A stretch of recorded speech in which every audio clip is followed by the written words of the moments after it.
understand the proverbs and myths that teach us about nature because they are not told in our mother tongue. Is that true? So think about that. So this is an International Mother Language Day, and today is the Silver Jubilee celebration of International Mother Language Day. And UNESCO celebrates the 25th anniversary of International Mother Language Day, reaffirming the importance of linguistic diversity and multilingualism. Languages are essential to education and sustainable development, serving as the primary means through which knowledge is transferred and cultures are preserved. So the theme that we have today for our university is cultivating sustainability of mother language through culture and arts in education, perspectives and pathways. This theme captures everything precisely. So I'll go ahead and explain what those terminologies in the title, the creative arts, mother language, and sustainable practices. So we start with the creative arts. It includes oral folklore. These are fairy tales, folk songs, proverbs, fables, poems, songs, tales, folk tales, and myths, dance, theater, drama, imaginative play, creative movement, and the others. Then we have artifacts and visual arts, intentional pieces of art or design that convey specific messages or emotions to enhance storytelling, e.g. painting, drawing, craft, modeling, and sculpting, design, etc. All these are a medium of sociocultural values. Modern artists strive to address global challenges like climate change, social inequality, and cultural erosion by employing a variety of creative arts, artistic forms like murals and ecodrama. Mother language is the first language learned at home, but from what we heard from Dr. What was her name again? She said it is what a child learns from the mother's womb. So that parents or mothers should be very careful how they respond, how they talk when they are expectant. Even fathers, so that you don't talk to the mother harshly because the child will learn how to be harsh. All right. It is used to dialogue, inherit, and practice different social, moral, and ethical norms in specific communities. Mother language plays a pivotal role for fostering sustainable practices in Kenya. Indigenous languages face the threat of extinction due to globalization and urbanization. That is from UNESCO 2019. We heard from another keynote speaker that extinction can also be where when you learn other, or rather when you engage with more, I think he mentioned something to do with engaging with more languages, mother languages or other languages, then you can also get extinct in terms of maybe having too many, I don't know, I didn't get that one very well, but if you're engaged with more and more, then maybe you learn others more than yours, then yours is likely to be extinct. We also have marginalized communities who are in danger of losing maybe their language or culture because of that state or rather where they are at. So revitalization of mother language through artistic expressions, including music, dance, theater, and visual arts serve as a conduit for cultural preservation and environmental consciousness. Sustainable practices here, from or since its creation in 1945, UNESCO has placed education at the center of its mission as a tool for peace and sustainable development. Sustainability is the ability to maintain or support a process continuously over time. When we look at the 17 SDGs, they are centered around people, planet, prosperity, peace, and partnership. Sustainable practices include utilizing renewable resources, instituting energy efficient procedures, recycling and reusing materials, and minimizing the carbon footprint of production activities. For example, when you conserve water or ensure that we have a clean environment, maintaining peace or inclusivity, those are part of sustainable practices, and also preservation of our mother tongue. So the objective of this paper is to critically examine the role of creative arts in communicating sustainable practices through mother language in Kenya. It argues that leveraging creative arts and visual arts in education can foster sustainable practices, intercultural dialogue, and community empowerment. So the theoretical framework of this work is, I picked the critical creative pedagogy, and according to SkyTe 2025, this pedagogy articulates whole person learning, design and arts methods, praxis, and critical hope in an interlinked expandable practice.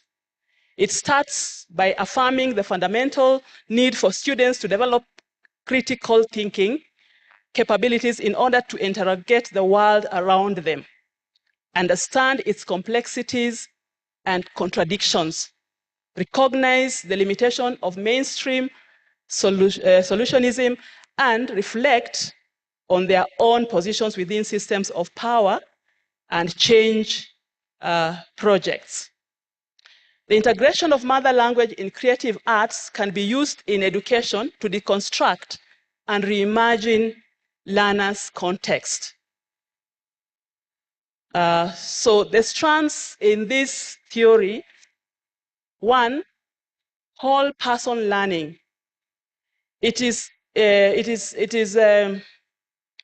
attentive to students' selves, consisting of intellects, emotions, bodies, and senses, which are shaped by students' interactions with and experiences of the world around them. The whole person learning has embodied and emotive elements that invite students to bring more of themselves into the classroom, and therefore combines pragmatic, phenomenological, and praxis elements of experiential learning. The other strand is art and design.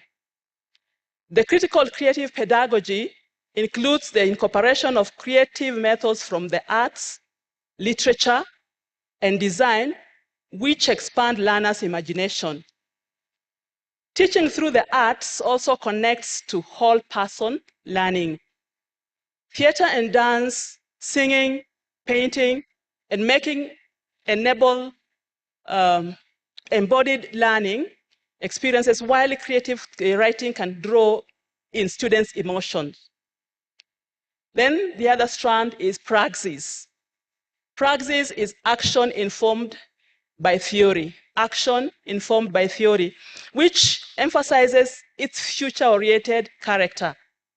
It is grounded in a critical understanding of the past and present. The praxis element considers possible heterodox responses to global challenges. Okay. It considers how students could work towards creating responses individually and collectively in a form of learning by doing together.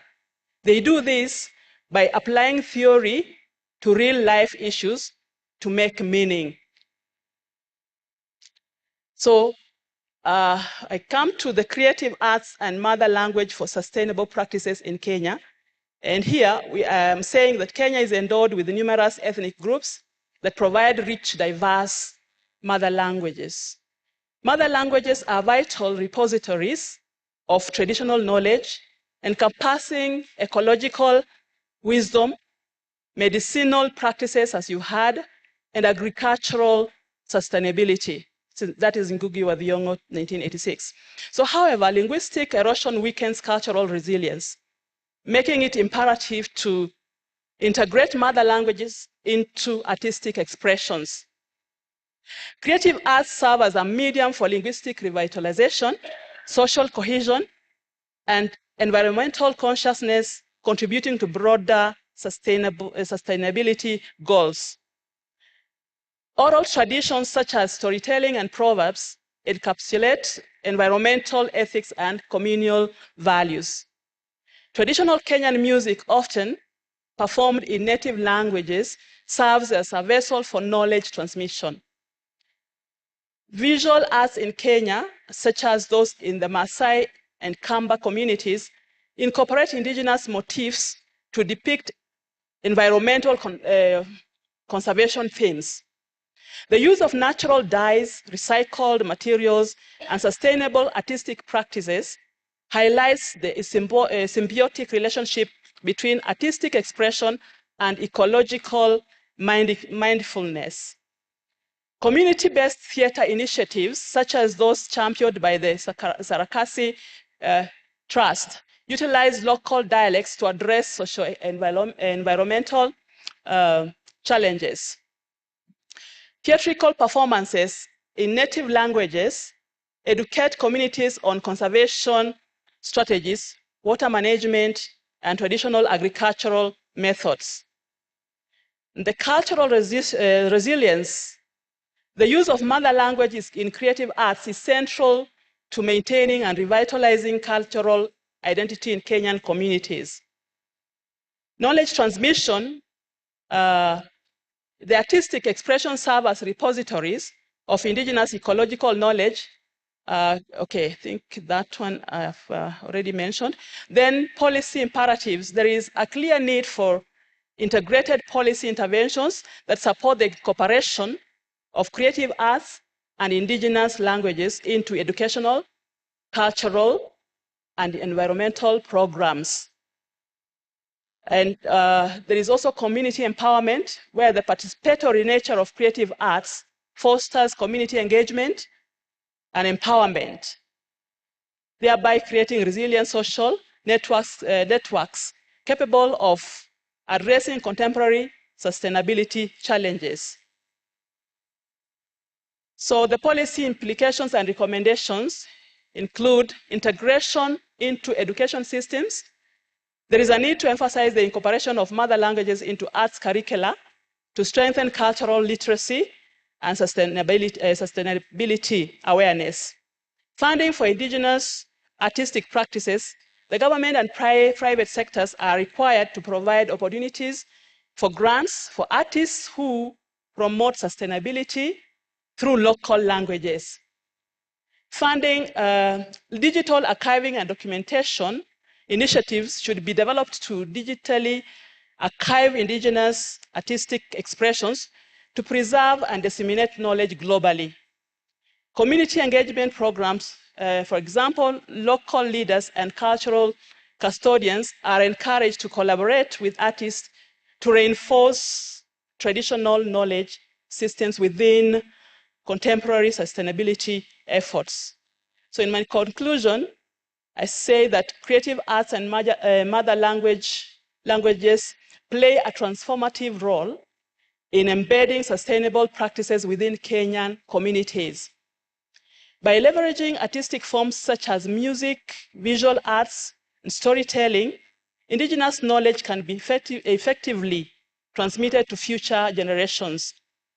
Sustainable development frameworks must, therefore, prioritize linguistic and cultural diversity as essential components of ecological and social sustainability.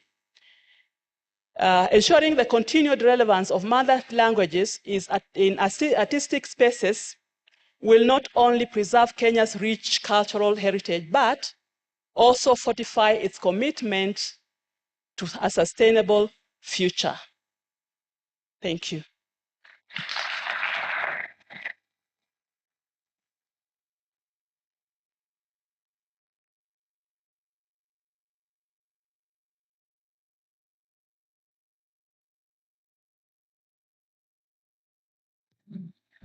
Asante kwa uwasilishaji wako, na tunahitaji kumpongeza kwa wasilisho lake.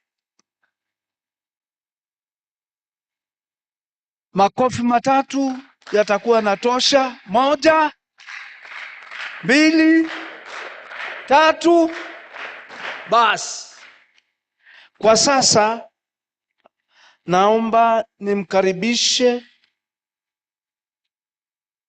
Kirui Amon Kipyegon kutoka Chuo Kikuu cha Kabarak, anayetuwasilishia mada Music Streaming Services for Indigenous Language Preservation and Cultural Sustainability in Kenya. Karibu Amon, uwanja ni wako. Asante.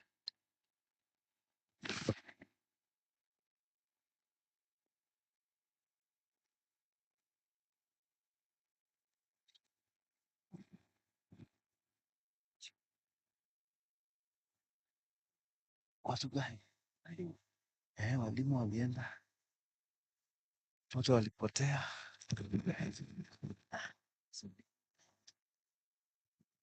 Hata nyinyi endeni wote.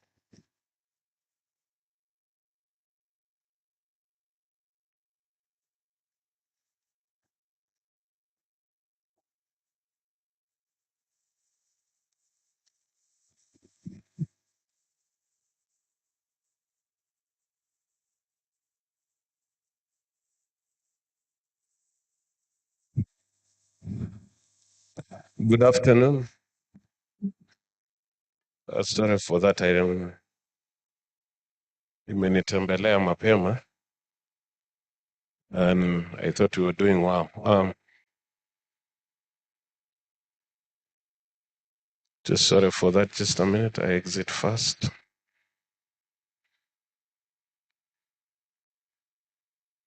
Can try this one.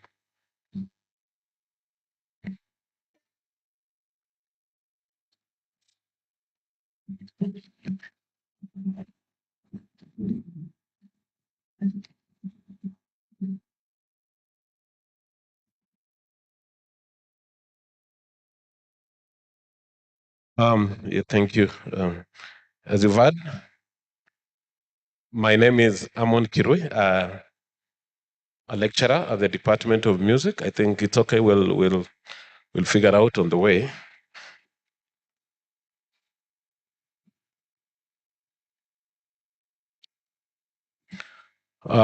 Yes, and I teach music technology. I teach music production technology. I'm also a very just forget about it. I think kuna wamenipangia but ni sawa. How are you this afternoon? My topic is music streaming services for indigenous languages preservation and cultural sustainability.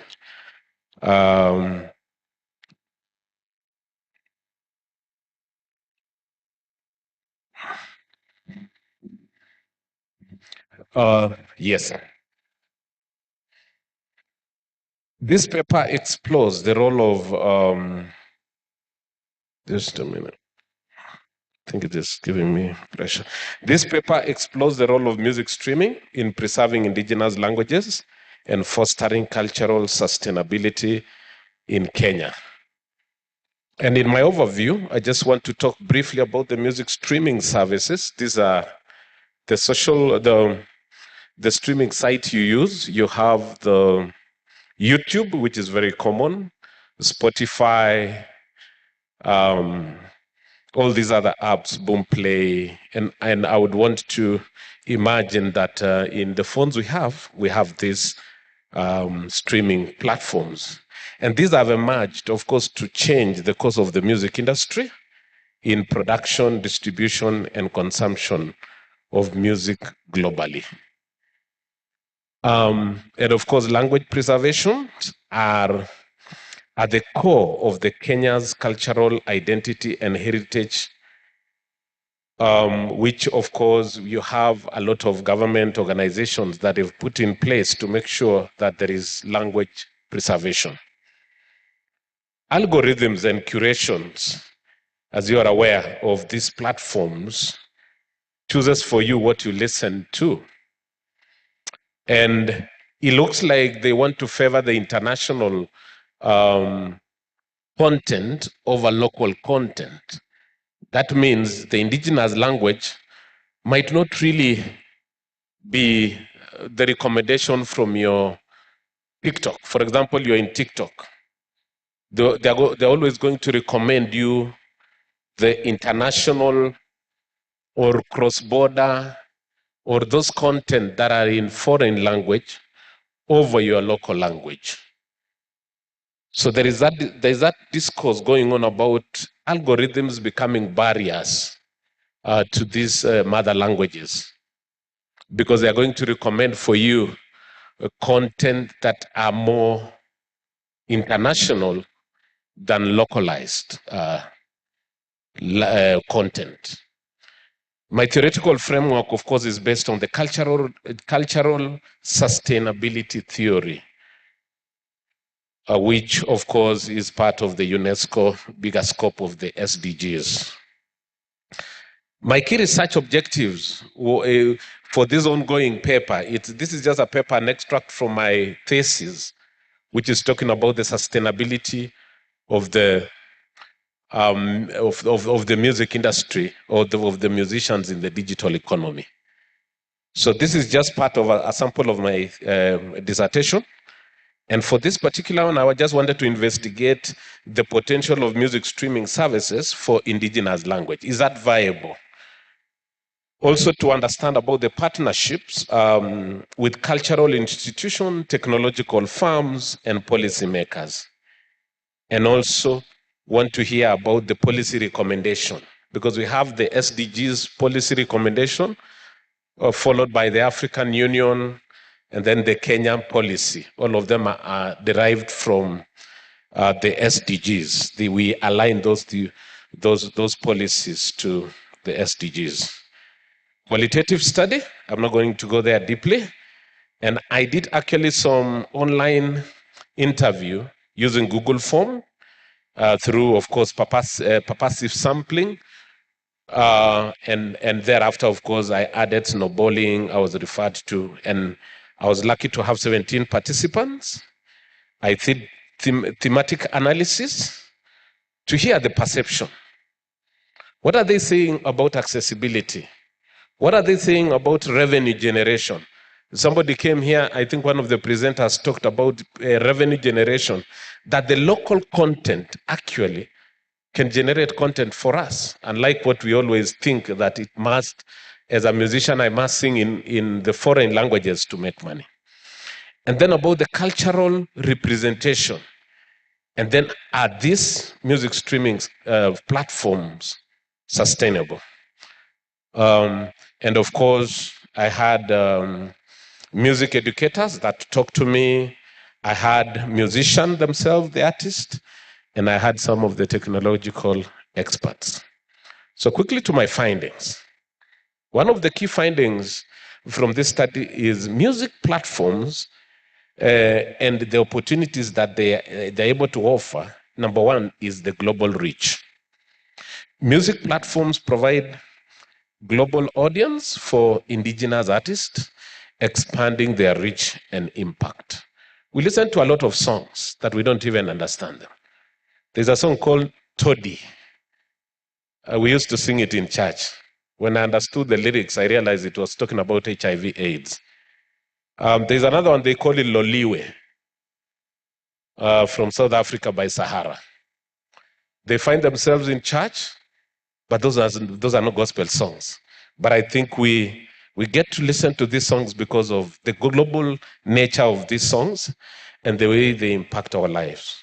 Number two is the aspect about monetization opportunities for streaming, licensing, and sponsorship for the indigenous artists. The artists who are here, if they could monetize whatever they are doing and put it in the social media, then for them it becomes an income generating activity. That turns out to be sustainable for them. It becomes a revenue for them. It becomes sustainable. But what are we doing in the bigger picture? What we are doing is the digital archiving. When we archive these songs, because music streaming platform, as long as you have uploaded in YouTube, it's done. You can get it several years from now. When you upload your songs in Spotify, it is there forever. So automatically, all these cultural songs are going to be put together, archived, and they are there for generations to come. That creates the sustainability of our mother languages. Number two, the partnership and collaboration. That is a collaboration with the museums, heritage centers, and the government bodies to preserve and promote indigenous music. And if you go to Bomas of Kenya, you go to National Theatre, and all these other, I think the counties at some point, they were trying to come up with a lot of county cultural centers. But we are all aware in Kenya, every time they want to begin a project, then they have put millions for them on the side. Otherwise, it's a very good initiative to have even a county cultural centers, even all the way to the sub-county levels. Technological farms. Leveraging technology farms in archiving, doing the distribution, and then the digital preservation of indigenous music. Because this indigenous music carry a lot of culture in them. When I listen to a lot of Kipsigis music where I come from, it reminds me home. Every time I miss home, I just want to go back. But I just go back to YouTube. I don't need to carry my cassettes. I go back to these music streaming sites. I go back to TikTok.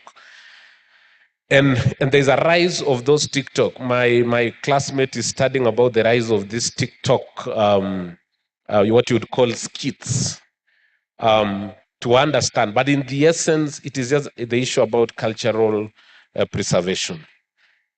We also look at one, here it came out about the issue about the policy aligning, that the African Union policy, Kenya Indigenous Language Policy, and the UNESCO SDGs to promote cultural sustainability. And it's something that needs to be done at even a greater scale. Role of technology. This is where I get fascinated. I'm more fascinated with a localized platform, which is not Spotify. I'm more fascinated with this platform that is developed at the local level, so that it prioritizes on the indigenous content and the user experience. If you get to your TikTok, the first thing you are going to get are those recommendations from, or if you go to Spotify, you're going to get recommendation from Billboard. But you're going to miss out recommendation of the latest Mungiki song. You're going to miss out the latest Kalenjin music. You're going to miss out on the latest Luo music, because automatically the platform, the algorithms are set to be unfair to the local content because they are created in the international arena. So the development of this localized platform become one of the major solutions to this menace. And of course, the AI-driven recommendations, because these algorithms are recommended to us through the AI. And AI-driven recommendation to promote indigenous language music and enhance what you're calling it discoverability. You can never be discovered. That's why I keep joking and saying you might have posted a video 1 year ago and you only have 2 views, a view per year. Jiulize, tumoja tu in the whole year has just watched your video. So you understand, it's because of these algorithms, the way these platforms are set to us. And then, of course, utilizing the blockchain, NFTs, and the cloud storage to secure digital preservation of indigenous music. You're coming to me, sir? Okay. I still have 10 pages. Policy strategies, content quotas, implementing local content quotas for streaming platforms to ensure equity presentation. And then, of course, the tax incentives. For you to make this localized platform, there should be some incentives in the tax based on the localized indigenous music. And then broadband expansion. As you are aware, if you put 1 GB and you're a TikTok user, I'm not sure if that 1 GB will last a day. So there's an issue about the broadband expansion so that they make it more affordable. And then, of course, the digital literacy.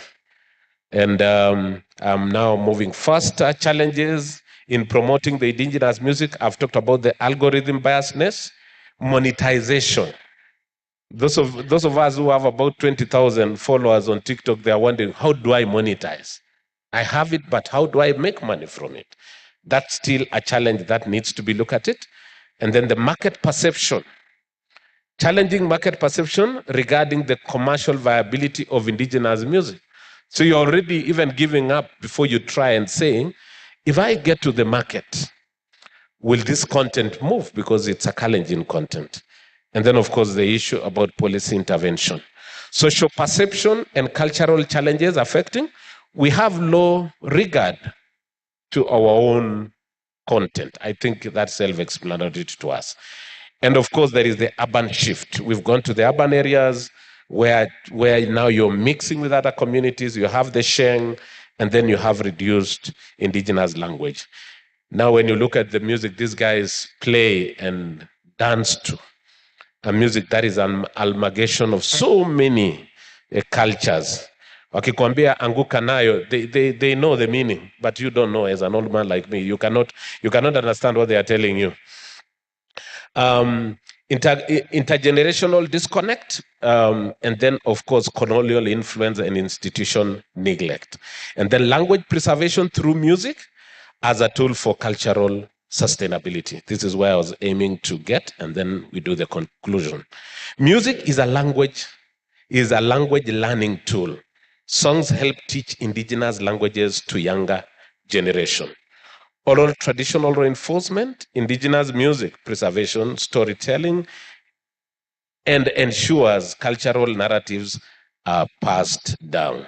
And then community engagement, encouraging local communities to embrace and celebrate their musical heritage, and then modern adaptation and digital archiving, blending indigenous languages with contemporary music styles to maintain relevance and recording and preserving indigenous music digitally prevents the cultural loss.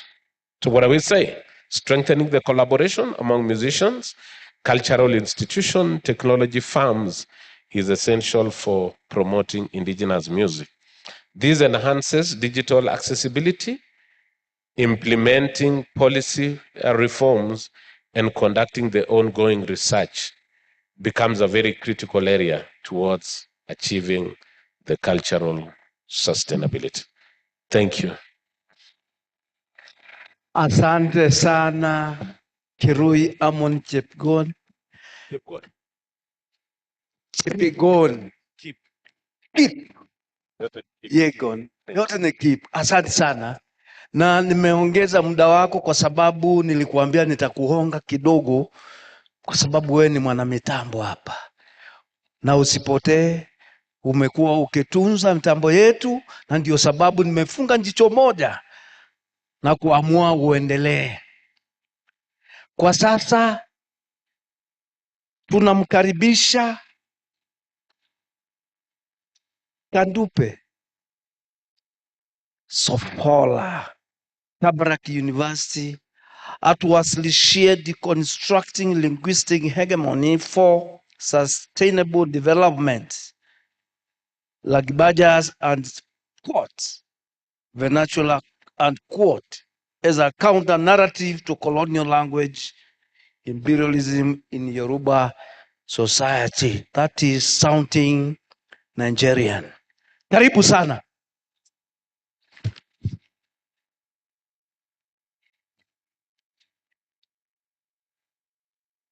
And we are only taking 15 minutes.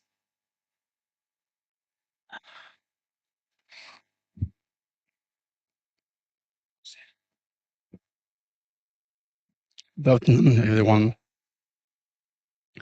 My name is Kadupe Kofola. I'm a staff of the Department of Music and Performing Arts, School of Music and Media, Kabarak University. So I'll be presenting on the topic, Decolonizing Linguistic Hegemony for Sustainable Development, Lagbaja's Vernacular as a counter-narrative to colonial language imperialism in Yoruba society. The Yoruba are a major ethnic group in Nigeria, to which I belong.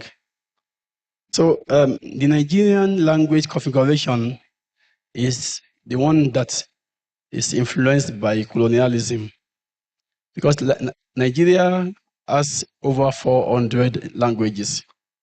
So it became a problem to adopt only one language as the official language, hence the adoption of English as the official language. But what problem does this bring to the Nigerian society?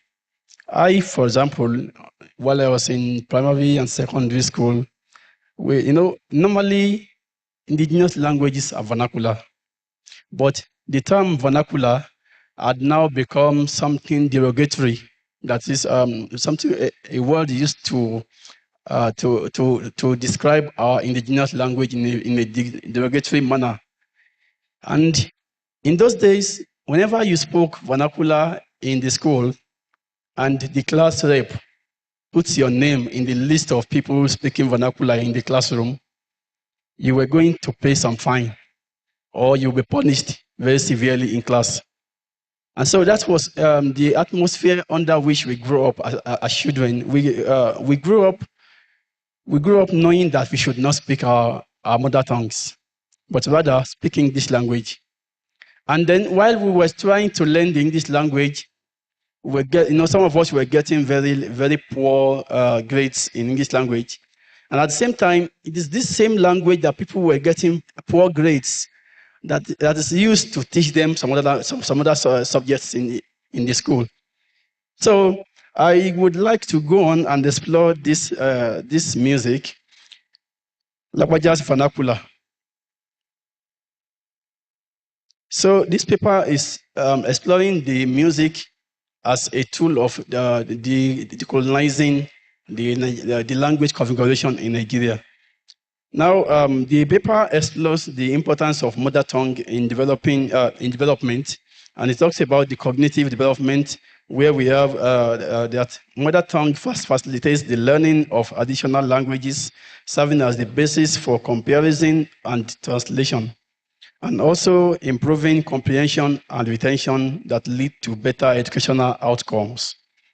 In the area of cultural identity, mother tongue is a repository of cultural heritage, history, and literature, contributing to the building of identity and a sense of belonging, and serving political purposes in the area of giving voice to marginalized communities.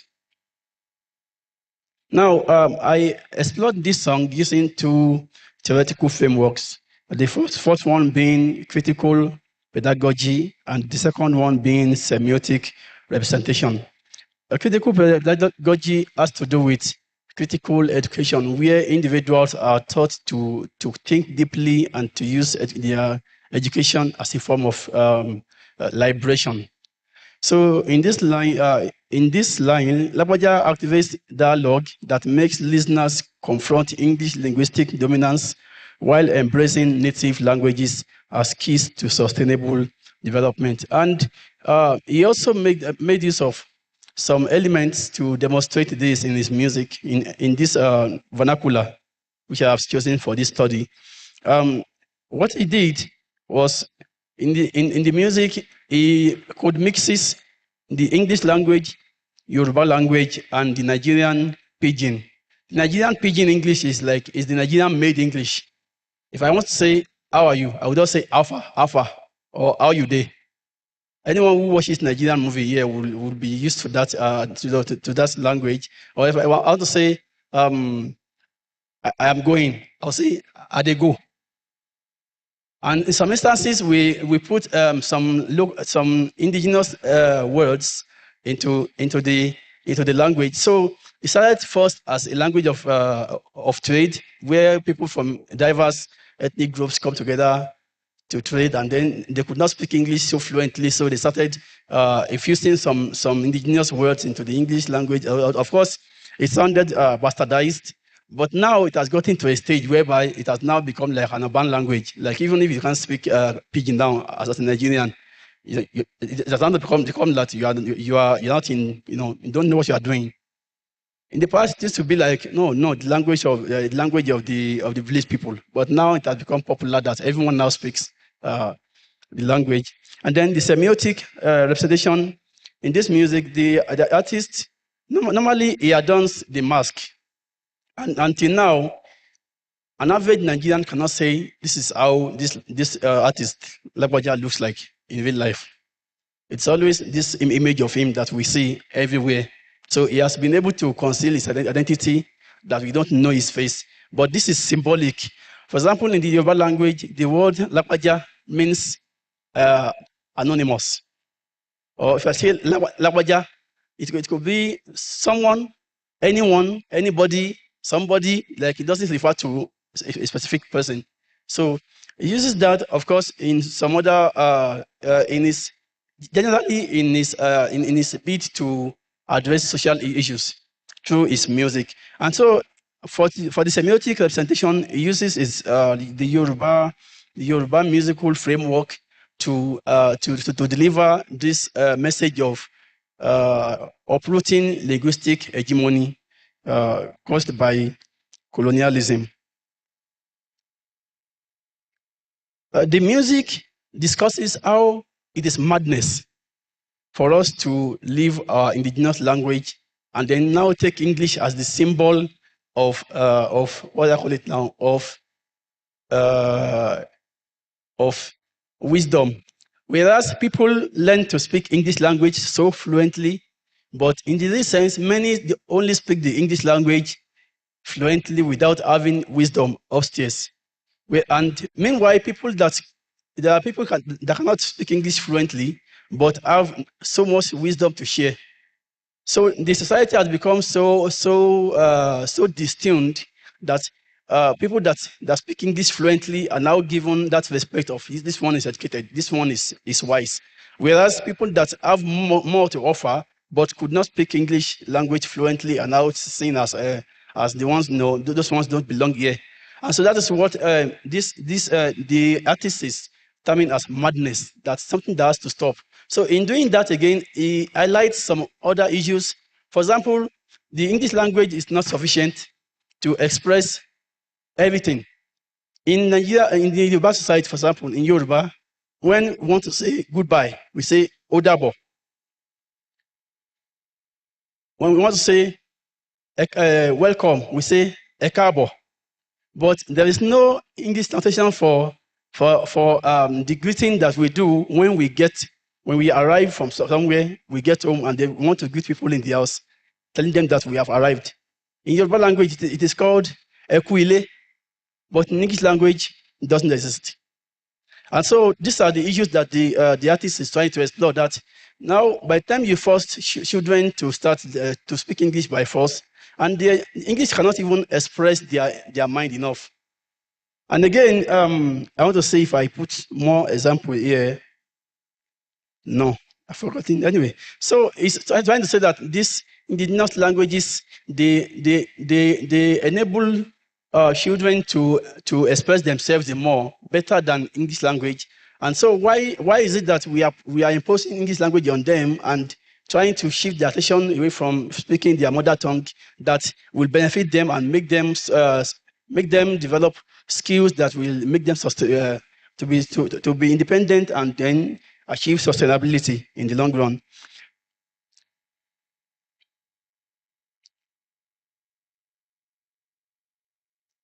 And of course, he tries to mock people because it has become like an elitist mindset now for people to speak English in Nigeria.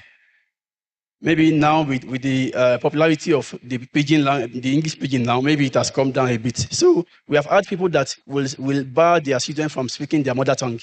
So that one too is part of the things that the artist was trying to speak against, so that we can achieve more genuine growth from within and not from without. And then again, the artist mentioned some other impact of linguistic hegemony, such as low self-esteem, where people find it difficult to speak their language in a very large gathering like this place where we are. They feel inferior to speak their mother tongue, and then they are very proud to speak English language. But then it says an Englishman does not know how to speak your language, but you want to kill yourself because of English language. Why? You are mad. And of course, in the area of economic dependence, without you being able to think in your own language, for example, it has been noted in literature that we think more deeply in our mother tongue.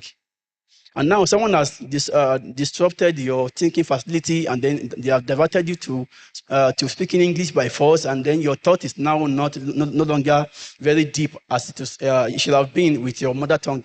So in that case, there won't be development.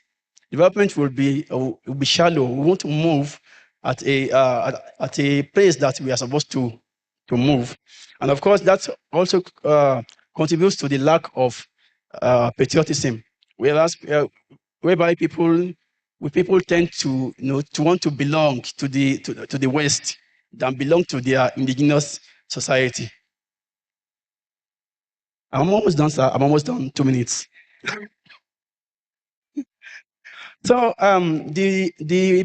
the main point of this paper is that we need to decolonize our language configuration in Africa and give more prominence to our mother tongue language. For example, the paper also highlighted that there have been a lot of progress in the Nigerian pidgin that is called broken English. Last year, some scholars in the University of Ibadan, Nigeria, they published a dictionary of that language, and they called it Niger. So with that, and then the popularity of that language among young people, it is believed that very soon we are going to leave that phase of giving English all the respect, and then giving our own indigenous languages the poor reaction.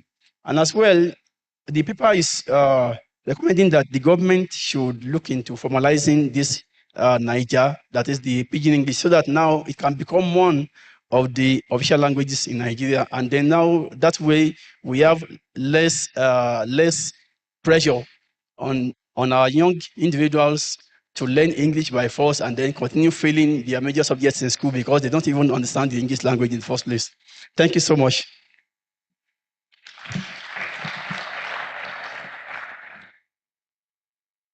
Sana Bwana Kandupe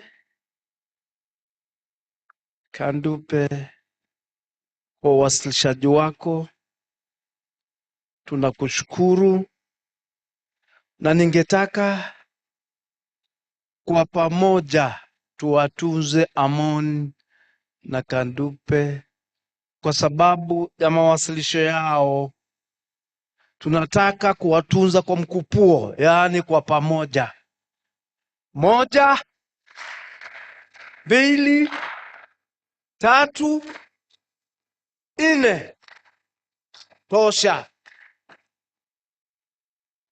Can we stand up just to stretch a bit and we say time is not on our side, but we are not giving up until it is over. Mwambie mwenzako, time is not on our side, but we are not giving up until it is over. Just stretch a bit and then you sit down. Alan, tell us what's happening next.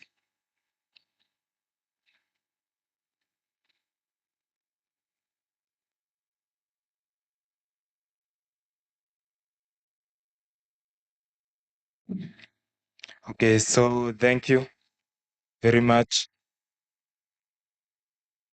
Once again, thank you for being patient. And now, few speeches, alafu nawapeleka mawasilisho. And so our next presentation, I want to give to the spoken word Kiswahili, Baraza Wekesa Nyakundi. Welcome.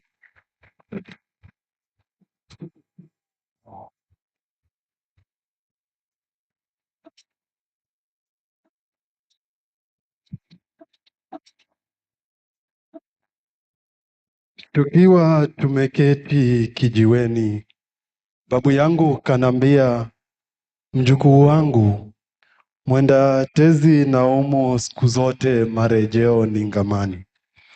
Ndugu yetu ameondoka nyumbani Kakamega na kuelekea pale Nairobi Ongwaro, na baada ya miezi mitatu amerejea, na kile ambacho anawaelezea wanakijiji wenzake ni kwamba Kiluya nakisikia ila sikizungumzi. Je, ni kipi ambacho kimetokea kule mjini? Je, ni mazingira yepi ambayo ndugu yetu ameishi kule mjini yanayopelekea msemo kama huu? Safiri nasi ili uweze kuelewa kiini cha haya yote. Karibuni. Wanda sewole nabone wa Nairobi.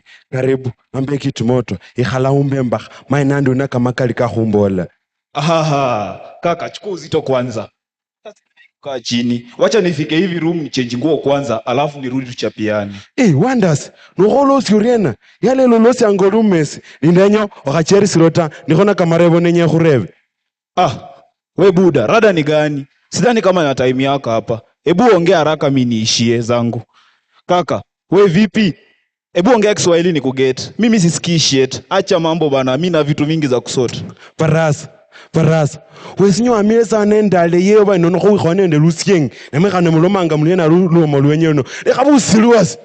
We ndo fala bro. Mimi Kiluya nasikia tu batata siwezi kuongea. Aya. Ubonasikia tu lakini siwezi kuongea. Na ukali una mesa kama fuliza. Khurebe khosa. Sinesi khunkile mukuro kokuno aparo lunya webila lubuku. Alafu no farorena. Yali chuneso chanwata. Khanato afutule kamaru kunyo mwiko sulimbwa chan. Onengo kendo lukupata. Neleo nyino ureremo kama vale. Umba birengo. Kuno kumusango. Kwanza wechirengo. Khulamala wakuka mengo. Kaka, nimeelewa unayasema.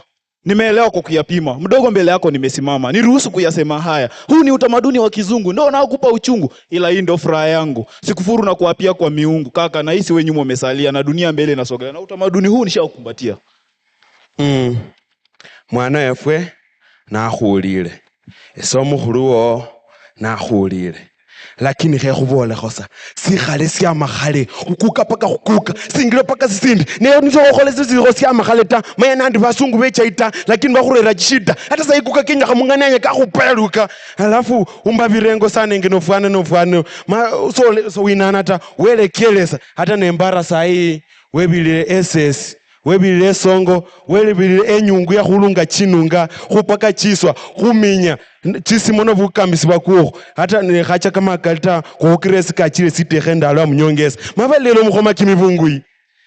Kaka, na hizi unayasema ni tamaduni na mila zilizopitwa na wakati. Sasa tuko kwenye karne ya 21 ndugu yangu. Mila, tamaduni na desturi hainihusu mimi. Sila sawe nao ukumbuka kukasaila asina khubolali ole khasikhale omurumwa nokhebula ta hekhukhebusiakho ole khasikhale omurumwa newo khaba omurumwa asikhale sefwe ta okhenjela sila mote wewe wepululu. Inatosha. Nimekumbuka. Kumbe mwacha mila ni mtumwa. Sitokubali kuacha mila zetu nije nikakufuru kupata laana. Kumbe utamaduni ni kama sheria. Msumeno unaokata kuili kutoa mwelekeo na kuongoza jamii. Wambele ule nono. Nimekuelewa kaka. Nimefurahi mno. Buli mundu waho ya manyari sikhale siye kwesi ya mahale na buli mundu waho ya kalota sikhale sio mala mukhasile khatawe. Na sote ni vema tukafahamu kwamba mwacha mila ni mtumwa.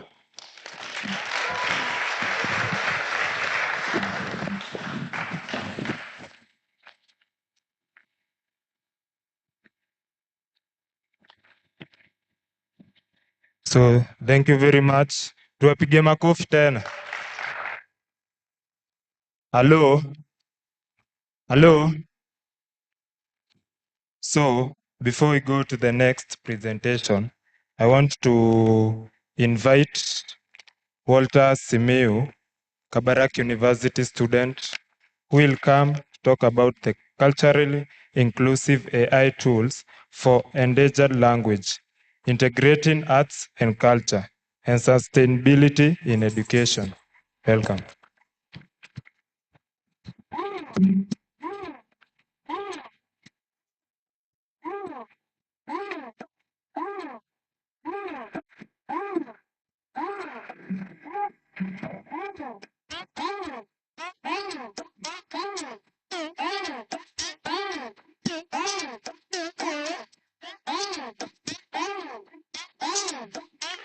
Thank you everyone for your patience. My name is Walter Simiu, as you can see there, a student at Kabarak University. So you might be wondering who Walter is. Maybe you are seeing me for the first time. I'm an undergraduate student here, studying Bachelor of Education Arts, English and Literature. I'm a passionate junior researcher in linguistics. I've done a couple of papers. And then also I'm a digital marketer and operations manager, currently volunteering at Vieta company. That is an IT company based in the United States. Thank you very much for your patience. My topic today is about culturally inclusive AI tools for endangered languages. And I would like to start off with this quote from George Steiner, who is an American literary critic and essayist, who says that when a language dies, a way of understanding the world dies with it. To add on that, Ngugi wa Thiong'o, who is our own, the late, says, a language is more than just words. It is the essence of people's soul and history. When it is lost, a world of knowledge and identity is lost with it. What am I trying to say? How are we preserving these endangered languages so that they don't come to get lost with our cultural identity? Introduction. About cultural repositories. Endangered languages are much more than communication tools. And that is way much more open to us, that they serve as living archives of cultural identity, traditional knowledge and historical narratives. That is a founding by UNESCO in the year 2010. And these languages preserve community-specific folklore, rituals, art forms, and social customs that form the backbone of cultural heritage. But now, what's happening with these languages? That is globalization's impact. There is rapid globalization that is accelerating the decline of mother languages, which is undermining the transmission of unique cultural practices. And as dominant languages and cultures spread, local linguistic diversity is diminished, eroding the cultural repositories intrinsic to each community. So when a language is fading away, it is also going away with its cultural impact. Now, what has been done? According to UNESCO, in their report of 2010, they have suggested a number of methods that they are currently using to ensure that they preserve these endangered languages. Number one is comprehensive documentation. Number two, multilingual education initiatives, community empowerment, and lastly, cultural celebration and events. Just like this one that we are having here today. This one is a cultural celebration and event on languages. So it is a way of trying to bring back to life some of the endangered languages. But now, that is not our main focus. Where is the gap? Technology. Why do we speak about tech? Technology is all about global digital transformation. And as you can see, the world is moving rapidly towards technology, and there is scalable and accessible archives in technology. You can access any language information at any point, at any time, when it is stored in technology. And enhanced documentation and interactivity, that means we can have very reliable documentation methods as much as UNESCO have already proposed such a methods. Then lastly, there is future-proof preservation. Then now, from that, our main interest today is about AI. And as we are seated here, most of us are well-versed and understand what exactly AI is. Being a linguist who is an upcoming linguist who is interested so much in AI, I would say that AI innovations have been so deep. They're having deep neural networks, transformer architectures, and attention mechanisms. That is from Vaswani and others 2017, whereby AI is helping to convert the paradigms of language processing. But now, there are breakthroughs in application. That means the advances in this field, they are accelerating the work of machine translation, speech recognition, and automated tutoring systems. What do we mean when you talk about automated tutoring systems? That is, you can learn a language using AI. For example, there is an app called Duolingo for those of you who maybe have had interest in learning foreign or second languages. You can be able to access that on Google Play and see how it works. That is an example of an automated tutoring system. But now, these tutoring systems, they are limited. That is why we say they are used in measurable features. Why? They focus on measurable grammar, they focus on syntax or lexical semantics. And this goes so far to marginalize others' cultural, historical, or artistic voices of endangered languages. Whenever we use a language, we expect to get the cultural aspect out of it. We expect to get the personal touch and the ownership touch into that language. But now, AI has come in to save these languages, but it has not yet done enough. Why? Because there is no such touch. It is majorly grammar, syntax, and lexical semantics. Now, what are the preservation limitations that AI is presenting to us today?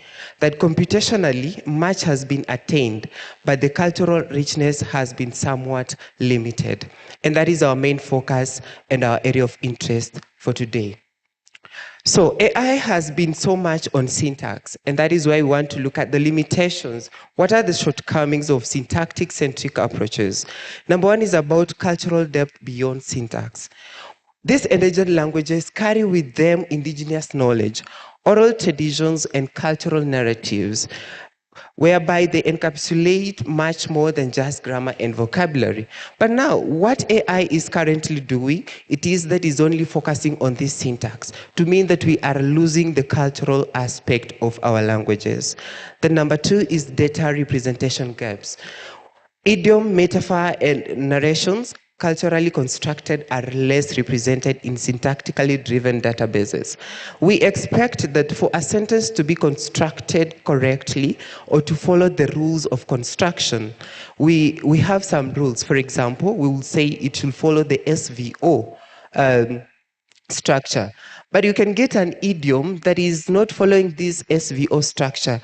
That is to mean that it is going to be put out by this AI. So it is not going to consider it as a right thing to be presented to someone who is trying to access information using these AI tools. Then we also have digital device in resource access, and most often AI application tools are trained with high resource corpora, leaving endangered languages with very few digital resources. Now, for example, I've tried to do a research on a language, on this language that is found in Tanzania. It is called Furiga language. I came to access it recently. I had not heard of it. So it is one of the languages that are becoming extinct. And when you try to access some data using AI, be it ChatGPT, be it Gemini, be it Copilot, they're not really bringing out the main aspect of these languages. So that is just to mean that there is a lot of digital divide. That is, AI languages, they are being trained majorly to focus on these huge languages. I would say huge languages because they're the ones that are taking a bigger aspect and a bigger percentage in the world today: English, French, German, and so on. Now, there is need for interdisciplinary frameworks. That is, preservation needs to engage social science, narrative theory, and multimodal data to bring to light cultural lightness. So, what are the challenges and opportunities that are there in these AIs? We have got resource constraints, and this is a factor that has been talked about by most speakers today. They have been talking about these constraints. So for there to be good, or for there to be an impactful AI upcoming skill, there must be resources to ensure that they try to fund all this process, because it is a process that might take a huge amount or a huge percentage of finances. And then we also have policy advocacy. That is, advocating for policies that support the development and use of culturally inclusive AI tools is essential for promoting language preservation and cultural revitalization. So policy advocacy is very important. For example, most of us here, we might be using AI for other reasons, but we could not be using AI to learn our languages and so on. And that is why Mr. Sofala has said that you can see someone saying that I can, sorry, it was not Mr. Sofala, but it was a presentation from Chakika, I think, the group of Nyakundi, whereby they have been talking about, I can hear, but I cannot talk. So if you are facing some of those challenges that are very genuine, then you can be able to use AI to help you understand that. Then we have got cultural appropriation. To ensure ethical data governance and community involvement is crucial to prevent cultural appropriation and protect the rights of indigenous communities. So, what are the benefits of culturally inclusive AI? Number one is increased engagement, whereby immersive technologies and culturally relevant content enhance learner engagement and motivation, making learning more enjoyable and effective. Culturally authenticity, as well as sustainable preservation. So what is the framework? What is the proposed framework that we are trying to bring out today in our talk? What are the objectives? Number one is storytelling integration. We can integrate storytelling aspects into AI, whereby we can incorporate interactive storytelling modules, which allows learners to experience folktales, myths, and personal stories, representing the linguistic and cultural nuances of endangered languages. Like I talked about Duolingo, it can also try to involve some of these aspects, except just teaching on phonetics, pronunciation, and syntax. Number two is artistic expressions. This one can be a lot of concern to the music group, whereby we can integrate art forms like music, dance, painting, and poetry into language learning applications to enhance emotional engagement and cultural understanding. Number four is cultural practices and rituals. Modules simulating cultural festivals, ceremonies, and daily rituals will allow learners to use language in a contextualized manner, fostering cultural competence. For example, we can use the virtual realities, we can use We can also use the gamified platforms, maybe when we are talking about things like myths, to ensure that students do to get involved exactly into what the society goes through as they're trying to learn these languages. And then lastly is sustainability narratives. Integrating sustainability narratives into the language curriculum will link language preservation efforts with global sustainable development goals. So we are calling for pilot applications, longitudinal evaluations, and policy development as some of our major concerns for this research.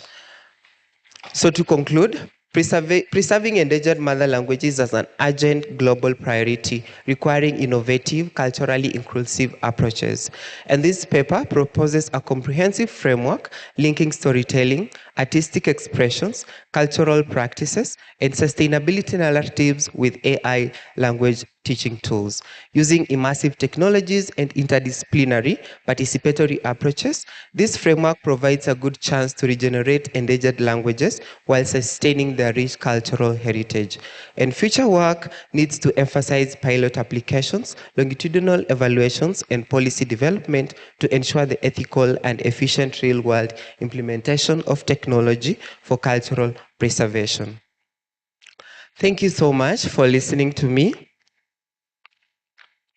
That has been my presentation, and I hope it could be of impact for those of us who have interest in tech, despite being in other fields. Thank you very much for listening to me. Have a blessed day. God bless you all.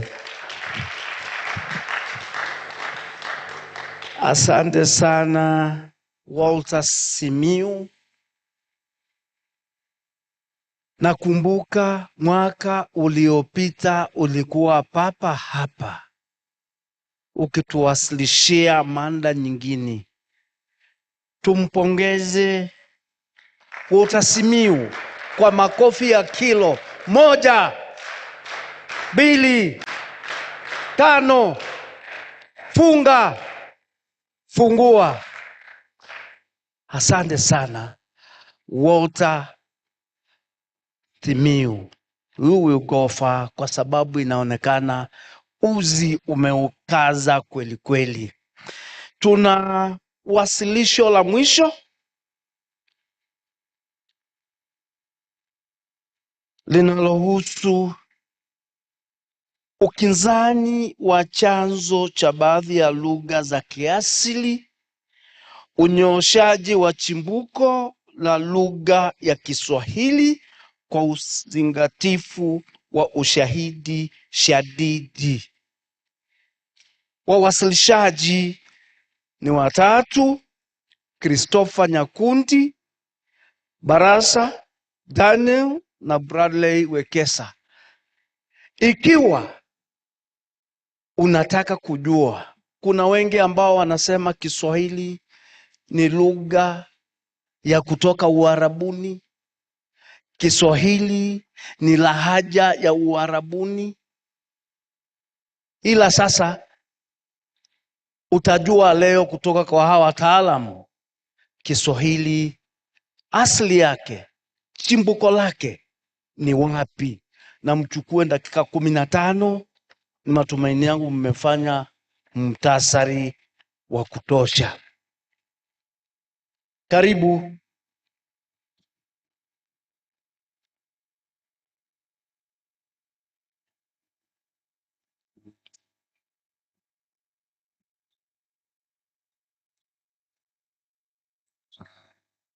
Natumai sote tu buheri wa afya.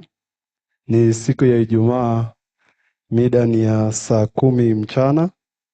Mbele yenu ni wawasilishaji watatu ambao tutakuwa tunawasilisho kuhusiana na chimbuko halisi la lugha ya Kiswahili. Na jinsi ambavyo tumeweza kutambulishwa, jina langu kamili ni Christopher Nyakundi Thomas. Nitashirikiana na wenzangu Barasa Daniel, Bradley Wekesa. Asante. Na mlezi wetu ni Daktari Kavoi. Tutakuwa tunashughulikia unyooshaji wa chimbuko la lugha ya Kiswahili kwa uzingatifu wa ushahidi shadidi, na masuala makuu ambayo tutakuwa tukiyashughulikia. Suala la kwanza ni asili kuu ya lugha ya Kiswahili. Pili, kuweka nadharia zilizopo. Kuna nadharia potoshi na nyoofu, na tutakuwa tunabainisha nadharia hizo zote. Tatu, uhusiano wa lugha sanifu ya Kiswahili na lahaja zinazopatikana mwambaoni mwa bara la Afrika Mashariki. Pia tutakuwa tunachunguza ni kwa nini ni vigumu kuwapata wakaazi wa mjini Mombasa ambao kwa kiwango kikubwa hawaridhii kuwa ni Waswahili. Tunayo makuzi ya Kiswahili kitaifa, kikanda, kimataifa. Pia kuna mustakabali wa lugha ya Kiswahili na changamoto ambazo zinakumba lugha ya Kiswahili. Ni vyema tuweze kufahamu Kiswahili ni nini. Kiswahili ni lugha ya Afrika Mashariki iliyoenea kwa na kujulikana na wengi zaidi Afrika Mashariki na ulimwengu mzima kuliko lugha nyingine yoyote ile ya kiasili barani Afrika. Katika bara la Afrika ni lugha ya Kiswahili pekee iliyoenea kwenye mataifa mengi na inayozungumzwa kwingi. Je, asili ya lugha hii ni wapi? Lugha ya Kiswahili na chimbuko lake ambapo ni mwambaoni mwa Afrika Mashariki na hasa Chungwaya, na Chungwaya ni mpakani mwa Kenya na Somali, na hii ni kulingana na Chiragdin na Mnyapala mwaka 1977, na pia kwa mujibu wa mapokeo ya wazee wa pwani, mababu zao waliitwa Wangozi, huku jina Waswahili likija kutumika baadaye. Pia wanadai kuwa lugha yao ya awali ilikuwa Kingozi, na ambapo tunapata walipewa jina hilo kutokana na shughuli zao. Shughuli ya kwanza ni kupima mashamba kwa kanda za ngozi, na mavazi yao yalitengenezwa kutoka kwa ngozi za wanyama. Kwa hivyo jina Waswahili linatafsirika kama watu wa pwani, ambao ni pwani ya Afrika Mashariki, huku kiambishi ki katika neno Kiswahili likiwa ni asili ya Kibantu likimaanisha lugha. Hii inaeleza kuwa Kiswahili ni lugha ya watu wa pwani ambayo ilianza kutumika rasmi katika sehemu ya kaskazini ya pwani ya Kenya karibu na mji wa Lamu katika mwaka wa 700 na 800 baada ya Kristu. Nadharia zilizopo ambazo zinaelezea chanzo cha au chimbuko la Kiswahili.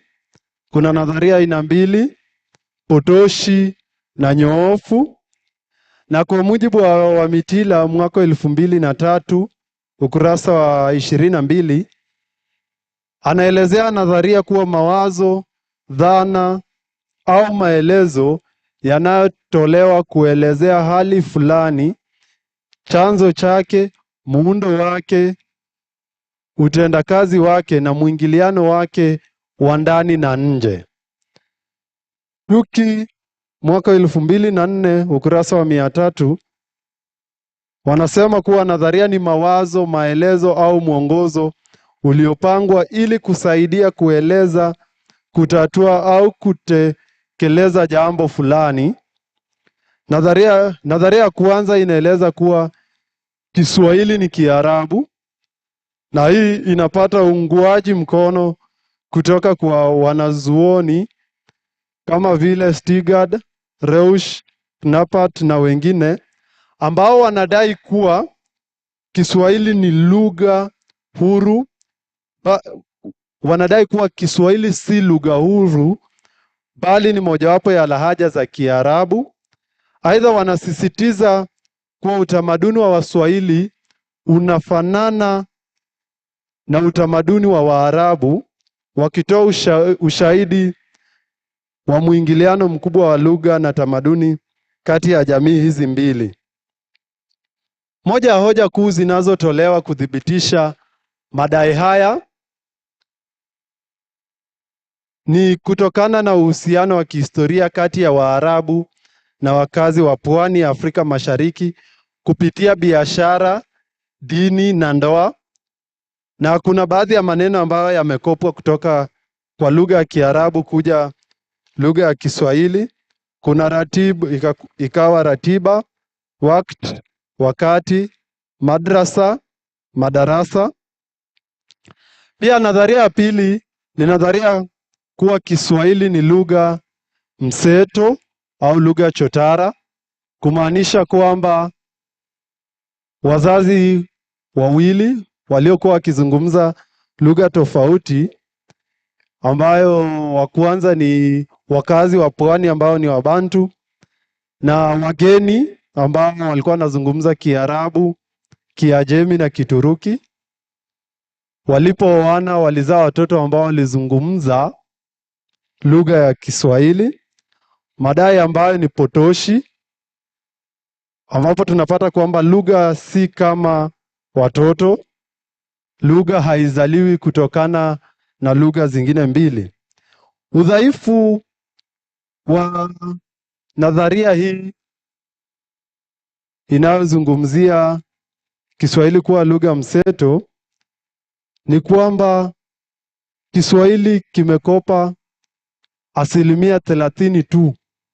Asilimia nyingine 60 ni lugha ya Kibantu na 10 kutoka lugha zingine kama vile Kiingereza, Kireno na Kiajemi. Na pia swali kwa ambalo nitawauliza, ikiwa Waingereza wa Amerika walikopa maneno mengine kutoka Kiingereza cha Uingereza, je, ni kwa nini hakuna madai kwamba Kiingereza cha Amerika ni Kiingereza cha Uingereza?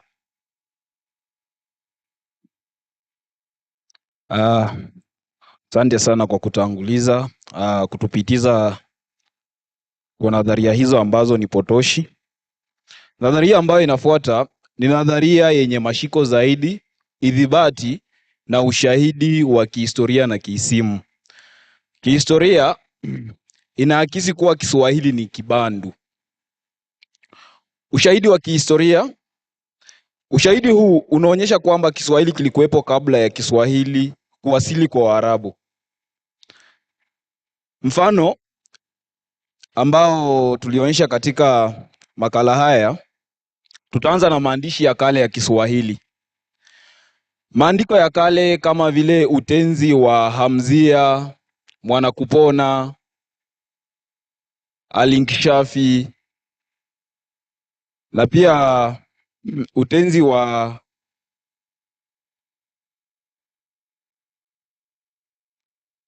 Hamzia. Tenzi hizo zote zimeandikwa kabla ya karne ya 17. Na tenzi hizo zote wakati unazipitia utapata kwamba muundo wa lugha ambayo imetumiwa katika kuandika tenzi hizo ni muundo wa lugha ambayo inafanana na muundo wa Kibandu. Na wakati huo Waarabu hawakuwa wamewasili. Hoja hii ni dhibitisho kwamba Kiswahili kimeathiriwa tu kwa kiasi kidogo na ujio wa Waarabu na mwingiliano wao kupitia biashara. Kisha tunayo historia ya simulizi ya Uswahilini. Katika Uswahilini, Tarihi za Lamu, Kilwa na Pate zinadhibitisha kwamba Kiswahili kilikuwa kimejikita miongoni mwa Waswahili kabla ya athari za lugha za nje. Tarihi ni visakala ambavyo vinaasilia au vinatoa taarifa kuhusu nasaba za ukoo na kuhusiana na matukio ya kitambo ambaye yamepokezwa kutoka jamii moja hadi nyingine.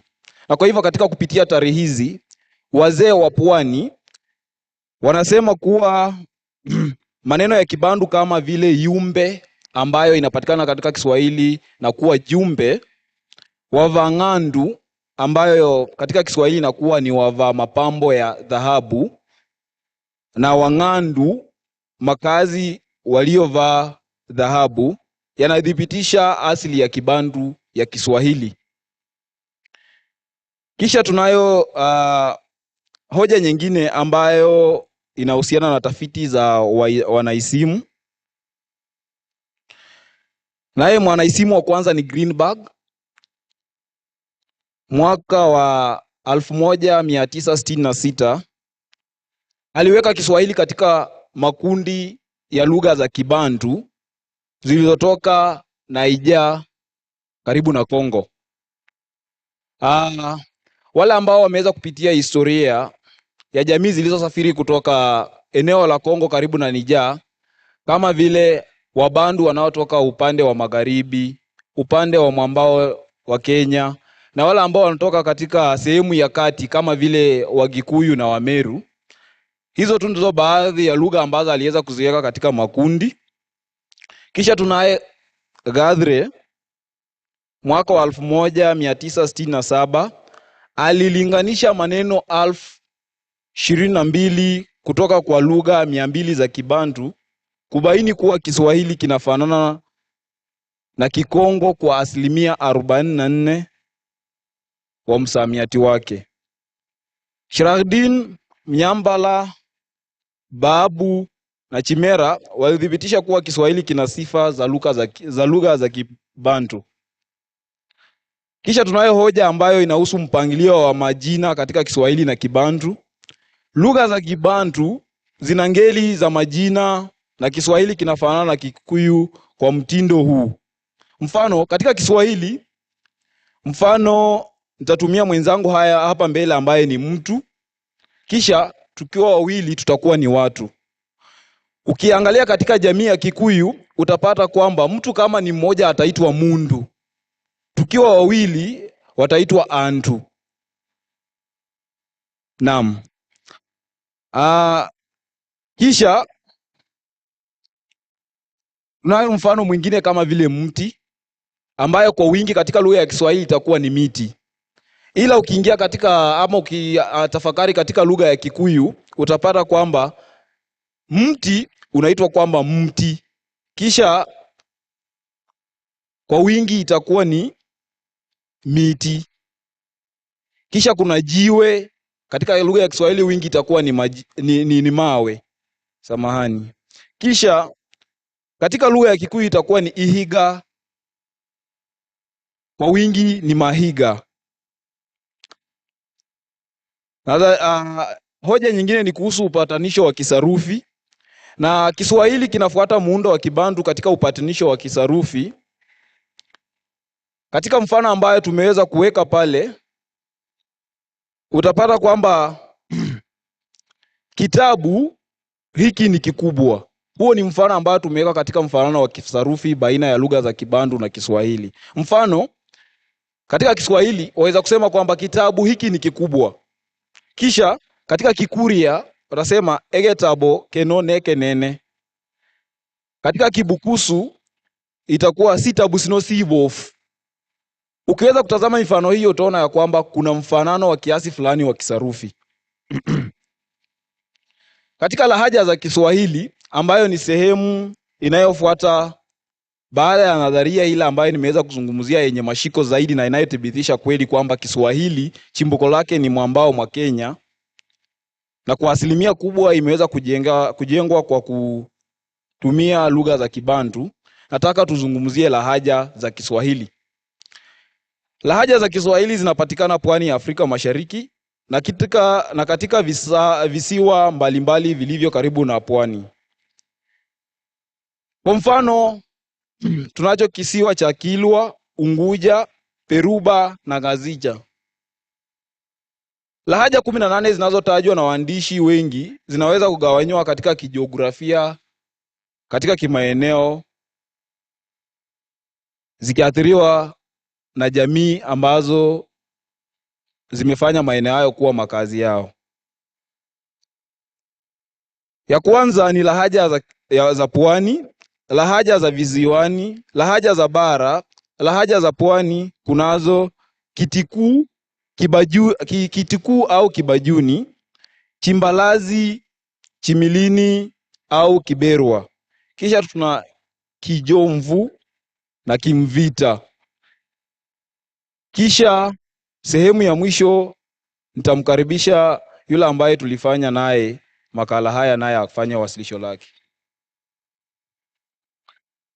Naendelea.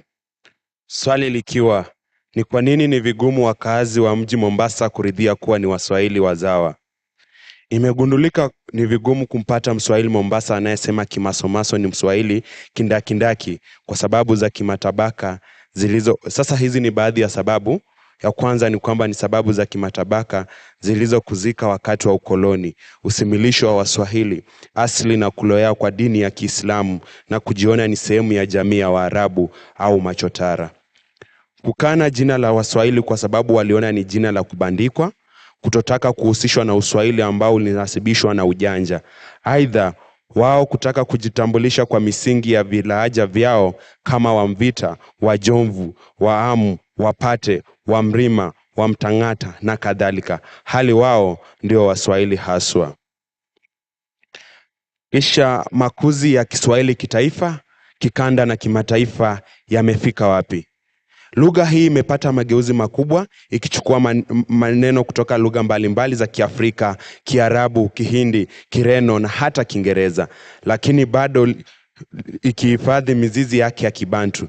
Kiswahili kimekuwa na nyenzo muhimu ya mawasiliano, biashara, utamaduni na uandishi, na hivi leo kinatumika rasmi katika mataifa kadha ya Afrika Mashariki na Kati, ikiwa ni pamoja na Kenya, Tanzania, Uganda, Rwanda na Jamhuri ya Kidemokrasia ya Kongo. Kufikia sasa, Kiswahili kimesambaa katika mataifa mengi pamoja na Afrika, Uropa, Marekani na Asia. Utafiti zaidi unataka kuibua hasa mahali Kiswahili kilianzia Afrika Mashariki, na hoja mpya ya Masamba mwaka 2002 ukurasa wa 250 chimbuko lake ni hapa na pale. Mustakabali wa Kiswahili. Kwa kuzingatia mwelekeo wa sasa, mustakabali wa Kiswahili unaonekana kuwa mzuri. Kuongezeka kwa idadi ya wasemaji na hatua za serikali mbalimbali kuingiza Kiswahili katika mifumo yao ya elimu kunaashiria kuwa lugha hii itazidi kuimarika. Pia ukuaji wa teknolojia utawezesha Kiswahili kuwa na uwepo mkubwa katika majukwaa ya kidijitali, ikiwa ni pamoja na tafsiri ya Kiswahili katika Google, matumizi ya Kiswahili katika mitandao ya kijamii na uundaji wa programu za kujifunza lugha. Changamoto zipo pamoja na kutokuwepo kwa usanifishaji wa lahaja mbalimbali za Kiswahili, athari za lugha za kigeni, sheng, ukosefu wa rasilimali za kutosha kwa ajili ya tafsiri ya Kiswahili. Kisha kwenye hitimisho, kwa kuhitimisha, mustakabali wa Kiswahili utategemea juhudi za wanazuoni, serikali na taasisi mbalimbali katika kuhakikisha kuwa lugha hii inaimarika na kukidhi mahitaji ya dunia ya sasa na ya baadaye. Ikiwa juhudi hizi zitaendelea, Kiswahili kinaweza kuwa moja ya lugha muhimu zaidi duniani katika karne zijazo. Hata hivyo, kwa kiduchu tu utafiti wetu umeweka msingi wa kuelewa historia na ukuaji wa Kiswahili, lakini kwa fursa zaidi na kuchunguza vipengele muhimu vya asili yake ili kuzidi kuimarisha nafasi yake kama lugha ya mawasiliano na urithi wa Kiafrika. Shukran. Niliyekuwa mwasilishaji wenu ni Wekesa Bradley, Wekesa Mswahili, pangu wa gogo simba wa Yuda. Asanteni. Asante wawasilishaji hawa watatu, Nyakunti, Baraza na Wekesa. Ni matumaini yangu kesho tutakapokutana utaniambia Kiswahili kinatoka Uarabuni. Wametoa ushahidi shadidi kwa kuwa Kiswahili ni lugha ya Kibantu na ni lugha ya Kiafrika. Kwa sasa singetaka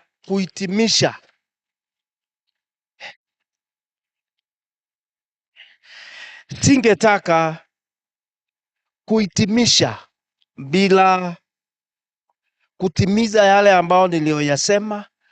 Wawasilishaji wa siri hii ambao walikuwa ni Javed Kigen kwa kwanza aliyewasilisha, nikawaelezea mtunze maswali ikiwa mnayo.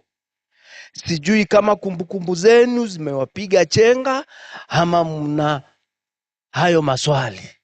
Kuna yeyote ambaye anaweza kumuuliza Reverend Kigen swali kuhusiana na preservation of Kalenjin indigenous, lakini aliniambia inatamkwa Kalenjin indigenous knowledge systems KICS.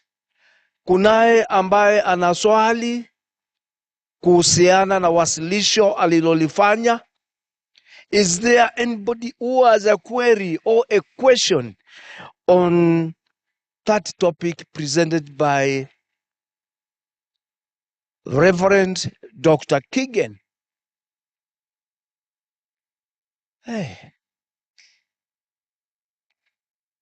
Kunaye?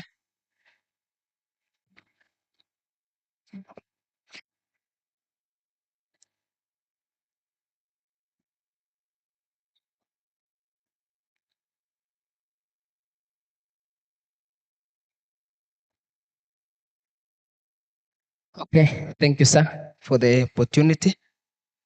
My question to Reverend Dr. Kigen. There's a radio presenter from Chamge FM by the name Olchore Arap Chepkulei, and he's a philanthropist. And he has always talked about an app that concerns the Kalenjin people by the name Oret app. So that app, if one enters, you put your details according to your culture, and you are able to meet the people from your, let's say, clan, family. My question is, do you support that invention? Since I see it seems to preserve culture of clan and family. And what are your ideas or thoughts about that? Thank you.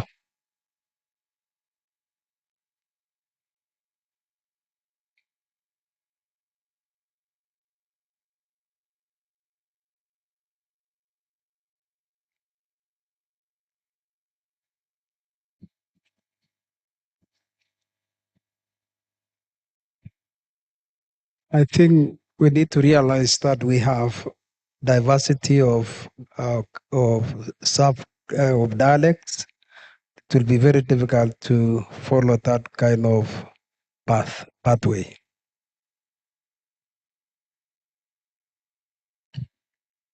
Thank you, Reverend Kigen. Musika, umeridhika na jibu lake ama unataka kulifuatilia upya? Okay, thank you. Let's go to the next presenter, Dr. Joyce Mochere, who dealt with the creative arts and the mother language as a portal for sustainable practices in Kenya. Anybody in the audience who has a question for Dr. Mochere? Kunaye ana swali kuhusiana na mada wasilishwa la Mochere, Dr. Mochere.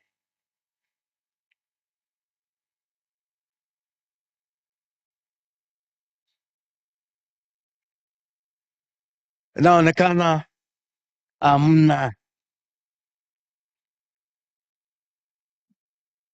Another one au mwingine ni Kirui Amon Kipyegon, who dealt with the music streaming services for indigenous language preservation and cultural sustainability in Kenya.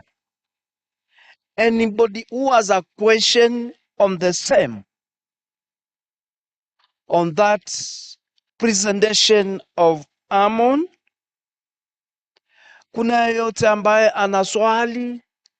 Jameni, msichoke. Tumekula ng'ombe mzima, tumebakisha mkia tu. Kuna yeyote?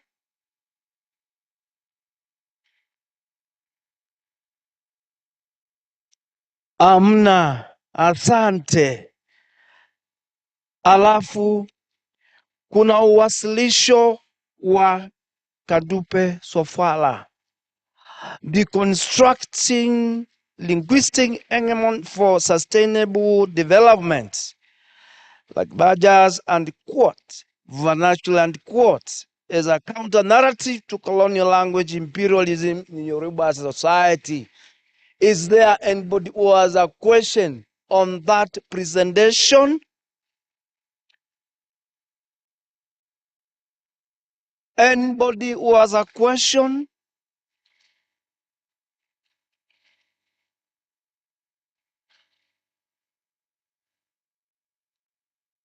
Thank you.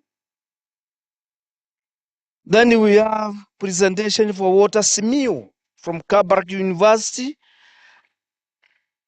The topic, culturally inclusive AI tools for endangered language, integrating art and culture and sustainability in education. That is from Walter Simiu. Anybody who has a question on that? Kuna yote ambaye ana swali? Mmeridhishwa na uwasilishaji wake?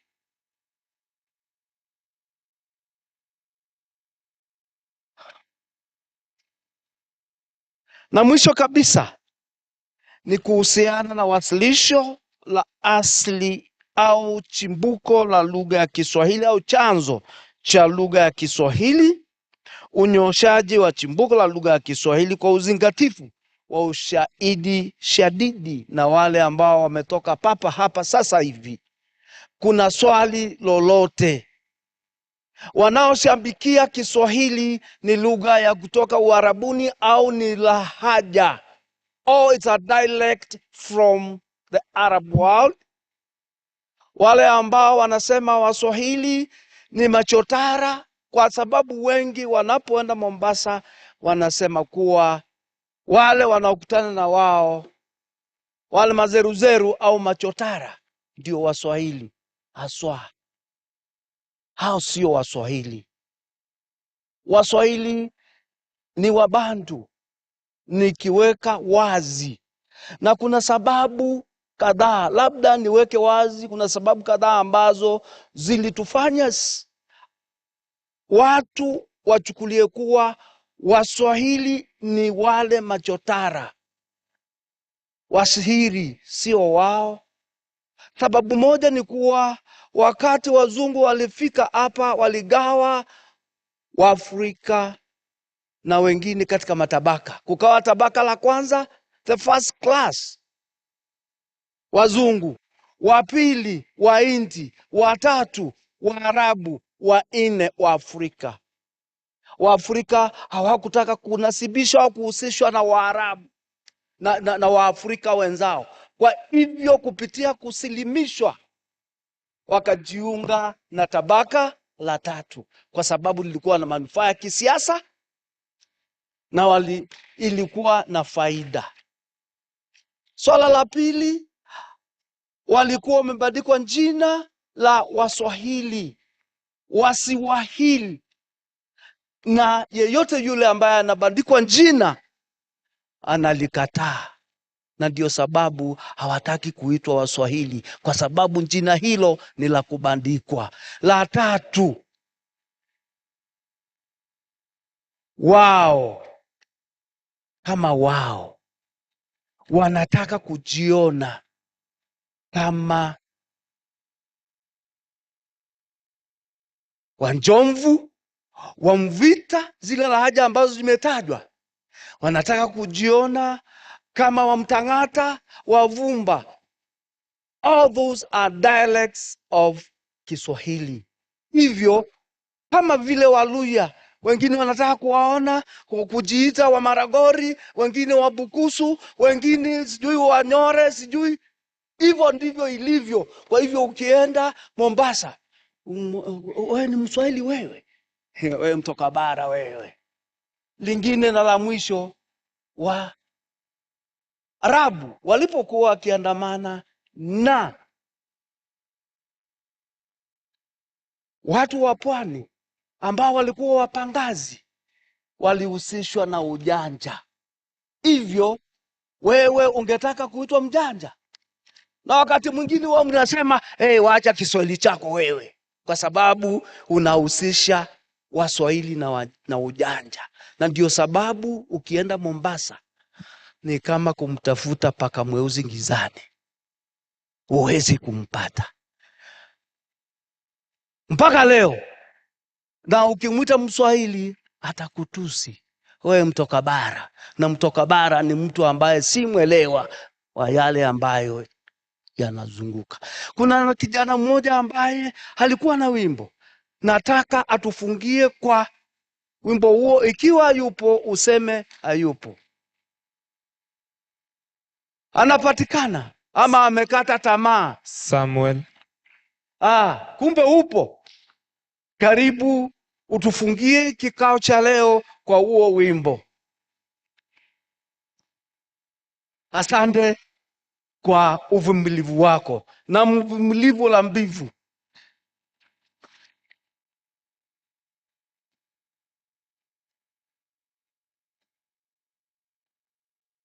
Patie nini? Ama inafanya kazi?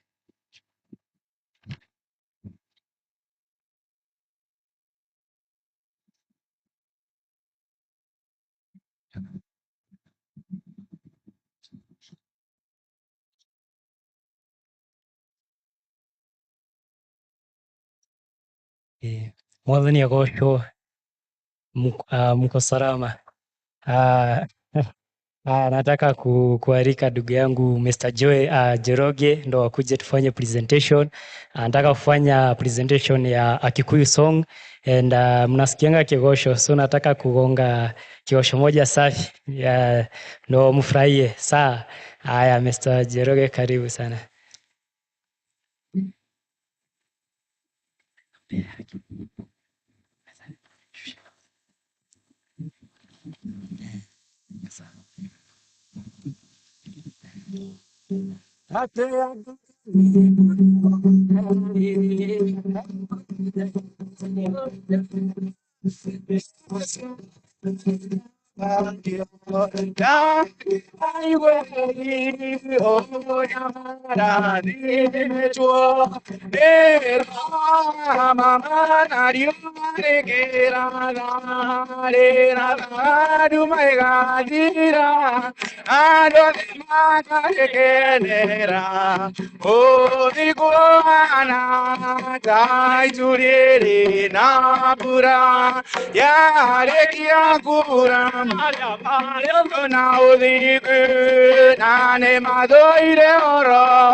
naiga ireria makaga ya hare Jehova de marakara mayo ona ke umi motoria wa mwadani ne are ono kio ne ema weda me yamanire o di kuni uramaki wa kweoke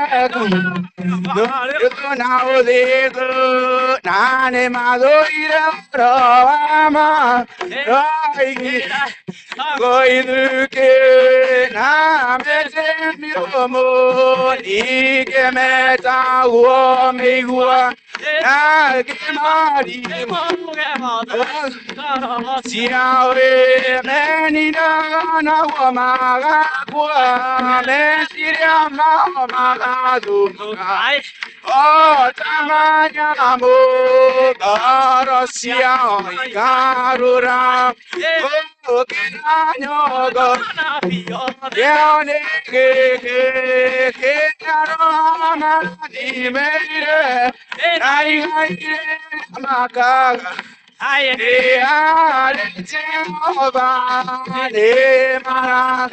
Ramayo, ona kerumi, wadane etinaine, ono kiro, yamadire, odigu, ramaki.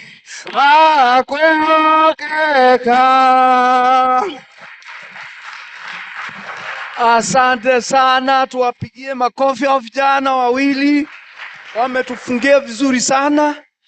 Nichukue fursa hii niwashukuru kwa kunipatia wakati mwepesi, wakati wa kuzungumza nanyi, wakati wa kuwa mshereheshaji wenu.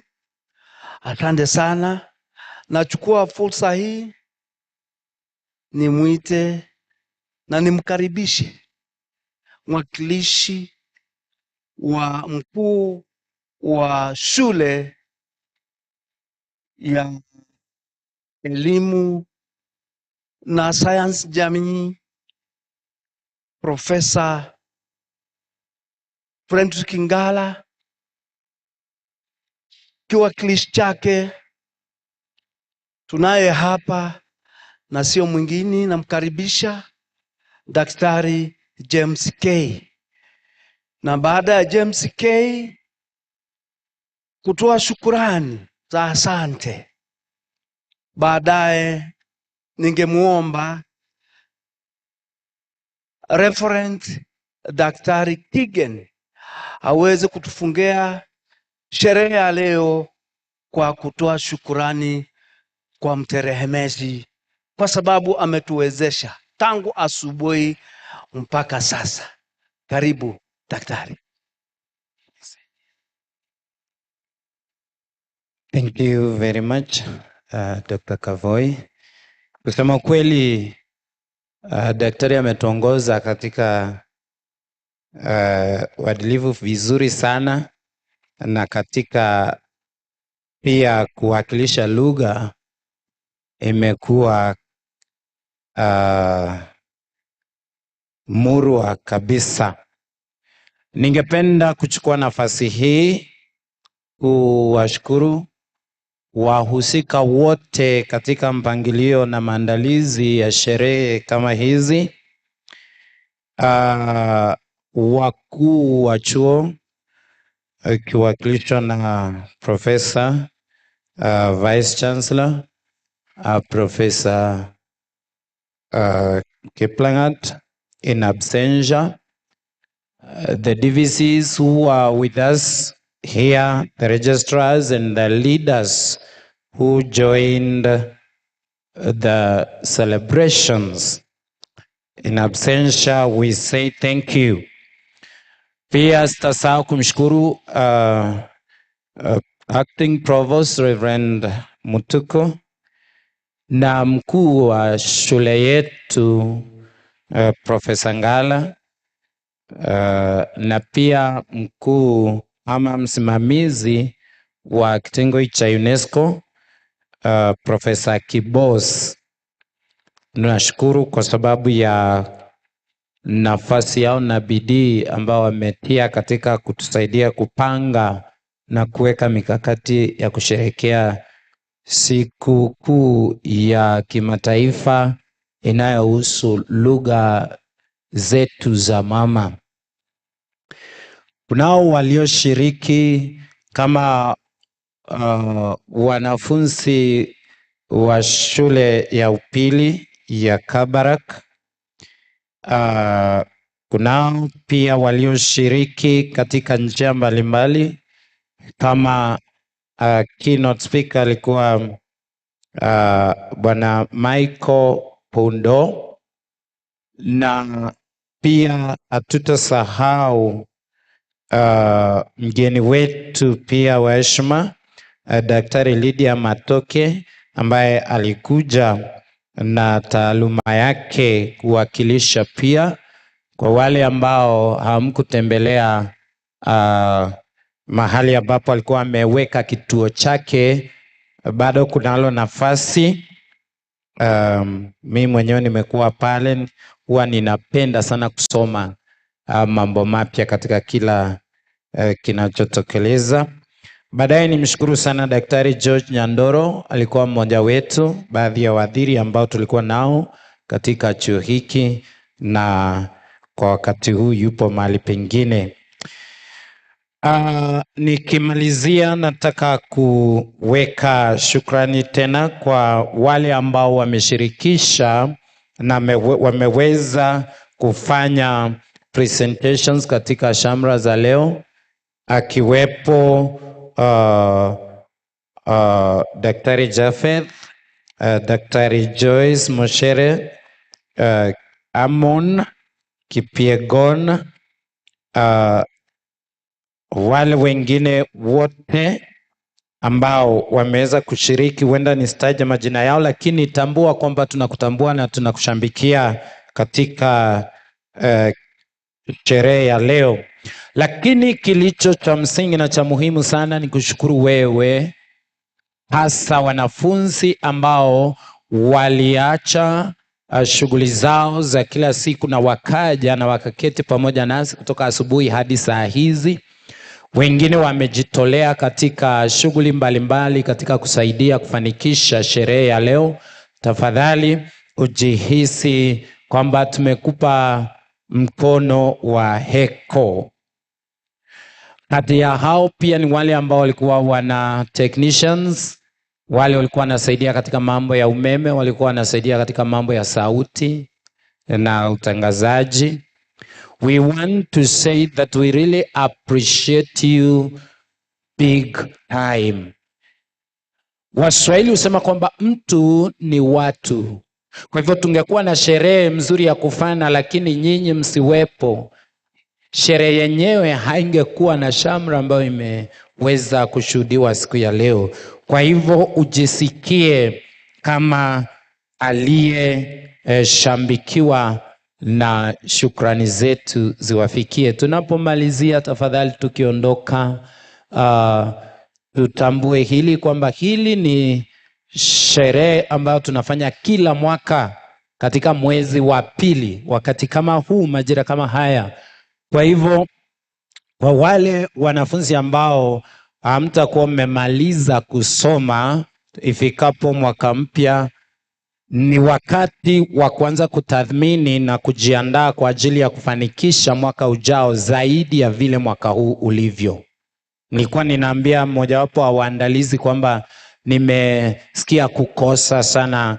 Kuna kikundi cha Wamasai walifanya vizuri sana mwaka uliopita. Leo kumekuwa na vikundi vingine ambavyo wameweza kufanya vizuri sana.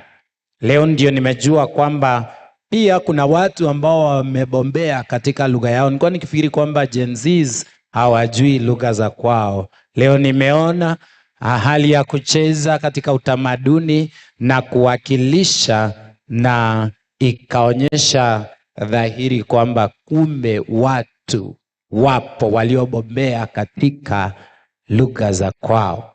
Bila kutumia muda mwingi, ningependa basi kuwaletea mtumishi wa Mungu ambaye ni mwadhiri pia, Reverend Dr. Japhet Kigen, ili aweze kuwakilisha shukrani pia kwa Maulana.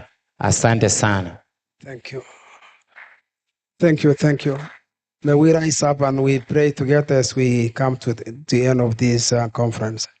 God, we thank you for enabling us to accomplish 2025 International Mother Language Conference today and the celebration that we've had today. Dear Lord, we want to pray that, God, you have helped each one of us to do what we were able to do. May you, God, bless the presenters in form of the songs, the papers. God, I want to pray that, God, you will bless them in a special way. Lord, I want to pray also for the students, for their resilience. They have persevered until the end of this celebration and Mother Language Day. Dear Lord, we also want to thank you for each one of us as we live today. We want to pray that, God, you are going to guide each one of us. And God, you are going to give us a blessed evening and a good night until we meet again. God, preserve each one of us by your power and grace.